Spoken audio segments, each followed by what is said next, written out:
بسم اللہ الرحمن الرحیم۔ ایک عزیز دوست کا سوال ہے، کئی دوسرے احباب نے بھی سوال کیا کہ ہمارے بعض مخلص دوست جو دین اور دعوت کی محنت میں لگے ہیں وہ کہتے ہیں عام طور سے کہ تھوڑی دیر بھی دین کی فکر لے کر بیٹھ جانا 60-70 سال اپنے مقام پر نفل عبادت کرنے سے بھی زیادہ افضل اور بہتر ہے۔ یہ حضرات ہمارے ہی ساتھی ہیں، ہماری ہی جماعت کے ہیں، اور جو کچھ بھی بولتے ہیں اخلاص سے بولتے ہیں، اس میں ریاکاری یا کوئی اور بدنیتی کا دخل نہیں ہوتا ہے۔ لیکن جو سوال کیا گیا ہے اس سلسلے میں ہمیں یہ بات معلوم ہونی چاہیے کہ اللہ کے نبی علیہ السلام کی طرف منسوب کر کے کوئی بھی بات جب بیان کی جاتی ہے تو وہ مستند ہونا ضروری ہے، صحیح روایات سے ثابت ہونا ضروری ہے۔ اور یہ جو روایت ہے تقریباً محدثین نے اللہ کے نبی علیہ السلام کی طرف منسوب کر کے اسے مرفوع کا درجہ دینے کو درست قرار نہیں دیا ہے، ناجائز کہا ہے۔ چنانچہ ملا علی قاری رحمۃ اللہ علیہ نے لکھا ہے اپنی کتاب المصنوع صفحہ نمبر 82 حدیث نمبر 94 پر، حدیث تفکر ساعت خیر من عبادت سنۃ لیس بحدیث انما هو من کلام السر السقط۔ تھوڑی دیر دین کی فکر لے کر بیٹھنا 1 سال کی نفل عبادت سے بہتر ہے، یہ بھی حدیث نہیں ہے، یہ اللہ کے نبی علیہ السلام کی طرف منسوب کرنا درست نہیں۔ یہ حضرت شیخ سری سقطی رحمۃ اللہ علیہ کا کلام ہے،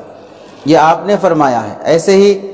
علامہ محمد بن درویش الحوت رحمۃ اللہ علیہ، یہ بھی محدث ہیں، اپنی کتاب اسن المطالب میں لکھتے ہیں حدیث تفکر ساعت خیر من عبادت سنۃ او 60 سنہ وبلفظ فکرۃ ساعت خیر من قیام لیلۃ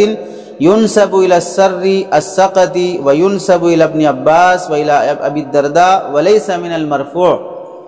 تھوڑی دیر دین کی فکر لے کر بیٹھنا 1 سال کی عبادت سے افضل ہو، 60 سال کی عبادت سے افضل ہو، یا 1 رات کی عبادت سے افضل ہو، یہ سب باتیں اللہ کے نبی علیہ السلام کی طرف منسوب نہ کی جائیں، یہ آپ علیہ السلام سے ثابت نہیں ہے۔ اور جو روایات اس طرح کی اردو کتابوں میں یا بعض حدیث کی کتابوں میں ملتی ہے،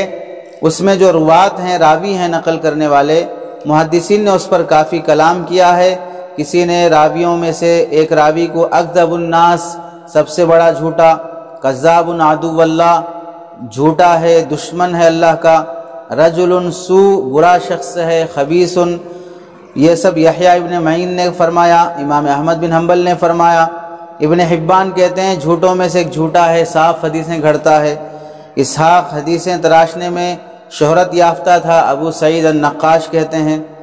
اسحاق جھوٹ کی طرف منسوب ہے، حافظ برقی کہتے ہیں۔ امام نسائی متروک الحدیث کہتے ہیں، امام بخاری منکر الحدیث کہتے ہیں۔ تو جو راوی اللہ کے نبی علیہ السلام کی طرف منسوب کر کے اس حدیث کو نقل کیے ہیں، انہیں محدثین نے کافی ان کی تنقید کی ہے اور اس پر کلام کیا ہے۔ اس لیے خلاصے کے طور پہ پہلی بات یہ سمجھ لیں،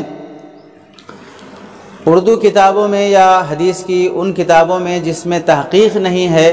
یہ روایت کہ 60-70 سال نفل عبادت سے افضل ہونے کی بات حضرت ابو ہریرہ اور حضرت انس بن مالک رضی اللہ تعالیٰ عنہما کی روایت سے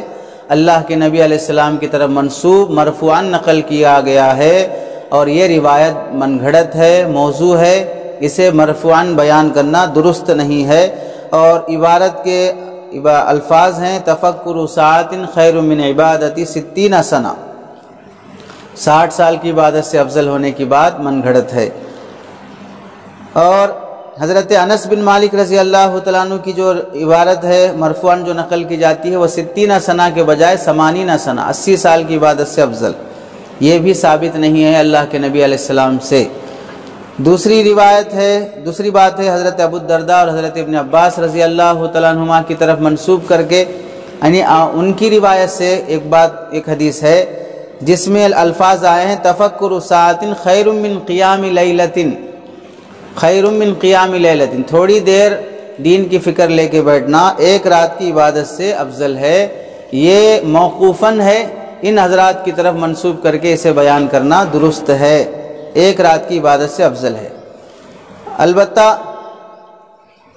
اس میں بھی محدثین نے عبارت میں یعنی سند میں کلام کیا ہے۔ دوسرے الفاظ ہیں تفکر ساعت فی اختلاف اللیل والنہار خیر من عبادت الف سنہ، تھوڑی دیر دن اور رات کے کائنات کے اللہ کی قدرت کے نظام میں غور و فکر کرنا یہ 1000 سال کی عبادت سے افضل ہے۔ یہ بھی اثر محدثین کے نزدیک قابل کلام ہے، اسے بھی بیان نہیں کیا جا سکتا، بیان کرنا درست نہیں ہے۔ حضرت حسن بصری رحمۃ اللہ علیہ کی طرف منسوب یہ قول ہے تفکر ساعت خیر من قیام لیلۃ، تھوڑی دیر غور و فکر کرنا ایک رات کے قیام یعنی عبادت سے افضل ہے۔ تو خلاصہ یہ ہوا کہ اسے سری سختی کا کلام کہا جا سکتا ہے، جس میں 60 سال کی یا 1 سال کی عبادت کا ذکر کیا گیا ہے۔ ابو الدرداء اور حضرت ابن عباس رضی اللہ تعالیٰ عنہما سے موقوفاً 1 رات کی عبادت سے افضل کہا گیا ہے۔ باقی مطلقاً جو کہا جاتا ہے کہ 60-70 سال کی عبادت سے افضل ہے، یہ مرفوعاً احادیث سے ثابت نہیں ہے، بیان نہیں کرنا چاہیے۔ اور دوسری اہم بات یہ ہے کہ یہاں پر تفکر کا جو لفظ ہے، فکر کرنا، غور کرنا، اس فکر میں بھی محدثین نے کافی کلام کیا ہے کہ فکر سے مراد جو ہم لوگ حلقہ بنا کر بیٹھ کر دین کیسا پھیلے، لوگ نمازی کیسے بنے، یہ فکر ہی شامل نہیں ہے، بلکہ یہ بھی شامل ہے، اس کے علاوہ بھی فکر اس میں داخل ہے۔ چنانچہ اگر کوئی شخص آسمان کو دیکھ کر اللہ کی قدرت میں غور کرے، پہاڑوں کو دیکھ کر اللہ کی قدرت میں غور کرے، دن اور رات کی تبدیلی کے نظام کو دیکھ کر اللہ کی قدرت میں غور کرے، کائنات کی وہ چیزیں جو انسان کے بس سے باہر ہیں ان سب میں غور کر کے اللہ کی قدرت کا اندازہ کرتا ہو اور اللہ رب العزت کی ذات پر اس کا یقین بڑھتا ہو، تو وہ فکر بھی اس میں شامل ہے، اور جو فکر دین کی تبلیغ کے لیے کی جاتی ہے وہ بھی شامل ہے۔ تو فکر بھی عام ہے، اور پھر حدیث براہ راست اللہ کے نبی علیہ السلام سے ثابت نہیں ہے، دوسرے جو اولیاء ہیں اور تابعین ہیں، محدثین ہیں، ان کی طرف منسوب کر کے یہ بات بیان کی جائے، حدیث کے لفظ سے یہ بات بیان کرنے سے احتیاط اور احتراز کیا جائے۔